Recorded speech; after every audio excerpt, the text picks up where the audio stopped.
माझ्या शब्दांनी एक्सप्रेस करायला खूप छान वाटते. म्हणजे स्वतःमध्ये एवढे चांगले पॉझिटिव्ह बदल बघून. येस, आजच्या काही दिवसापूर्वी मी 30 डेज एक चॅलेंज घेतलं होतं. स्वतः 30 दिवस कोणत्याही परिस्थितीत काही झालं तरी आपण एक व्हिडिओ अपलोड करायचा आणि स्वतःमध्ये थोड्या छोट्या प्रमाणात का होईना सेल्फ इम्प्रुव्हमेंट करायची. 30 डेज चॅलेंज घ्यायच्या आधी म्हणजे माझ्याकडे पूर्ण स्क्रिप्ट रेडी होती, सगळ्या गोष्टी होत्या. पण मला ते समोर ठेवून बघून पण बोलता येत नव्हते आणि आता मी 30 डेजचा चॅलेंजचा व्हिडिओ गार्डनमध्ये शूट करते.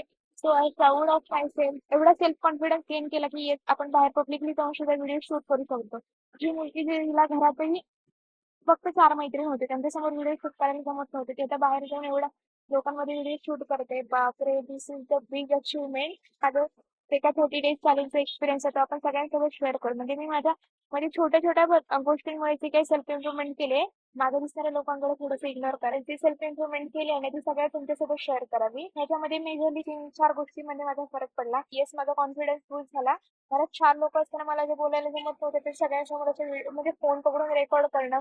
कोणत्याही स्क्रिप्ट शिवाय, कोणताही माईक नाही, ट्रायपॉड नाही, काही नाही. फक्त हातात फोन आणि मी. आणि माझे जे काही माइंडमध्ये चाललंय ते फक्त बोलायचं आहे कंटिन्युअसली.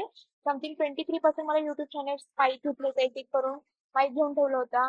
त्याच्यानंतर ट्रायपॉड घेऊन ठेवलं होतं. हे सगळ्या बेसिक गोष्टी ते घेऊन ठेवलं होत्या. पण हिंमत होत नव्हती की तेच आपण एखादा व्हिडिओ शूट करू आणि तो पोस्ट करू. नाही बाबा, लोक काय म्हणतील जर, किंवा मला जमेल का? अशा खूप साऱ्या निगेटिव्ह थॉट्स माझ्याबद्दलच मी विचार करत होती. भले ते लोकांनी करो अगर न करो, त्यांना बद्दल एवढे जास्त विचार करत असतील नसतील ते माहित नाही. पण मी माझ्याबद्दल एवढे सगळ्यात जास्त वाईट विचार मी माझ्याबद्दल करत होते. पण या 3 दिवसांमध्ये स्वतःबद्दल माझ्याबद्दल मी खूप छान विचार करते. लाईफ मध्ये पहिल्यांदा असं हे 30 डेज चॅलेंज आहे ते मी घेतला आणि लास्ट पर्यंत ते कंप्लीट केलं. खूप दिवस असे झाले की ते दादा आपण खूप दमलोय, थकलोय, आता नाही होणार बाबा माझ्याकडून व्हिडिओ शूट. पण नो, त्यावेळी पण मी म्हणायचं तर सांगितलं की येस, आपण हे घेतलंय ना, कोणत्याही परिस्थितीत चॅलेंज कम्प्लीट करायचं. एनी हा तो छोटा 10 सेकंडचा व्हिडिओ असू दे किंवा 1 मिनिट किंवा 2 मिनिटचा लॉंग व्हिडिओ असू दे, कोणत्याही परिस्थितीत आपल्याला ते चॅलेंज घेतलेला न थांबता कम्प्लीट करायचंय.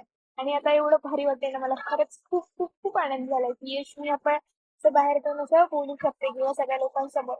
कोणत्याही मोठ्या गोष्टीची सुरुवात छोट्याशा लहान बदलामुळे होते. जसं की माझ्यामध्ये बघा, 30 चॅलेंजमुळे खूप साऱ्या चांगल्या गोष्टी बदल झाल्यात. मी आता तुम्हाला सांगितलं. जसं की तुम्हाला तुमच्यामध्ये जर काही बदल करायचे असेल, एक छोटी स्टेप घ्या.